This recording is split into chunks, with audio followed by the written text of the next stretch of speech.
Hi, I'm sitting here in my car just to show you the difference on your seat belt. When you sit in there, it usually cuts into your neck.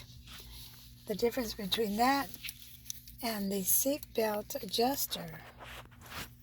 There's no instructions, but it's very simple to put on. All you do is you take the little adjuster, wrap it around the seat belt. It's very, very simple.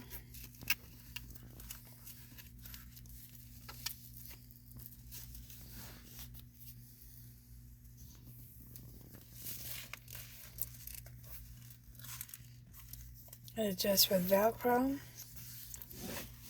And once you put in your seat belt, buckle yourself up, you can pull up the adjuster to the point where you feel comfortable, where your seat belt's not cutting into your neck.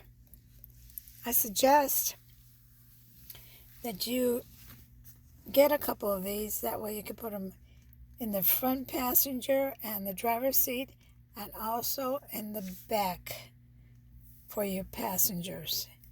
It really makes it more comfortable to drive. It's secure, and it is very handy. The Velcro is very strong. We've been using it for a whole day, and it doesn't detach at all. So get it. You won't regret it.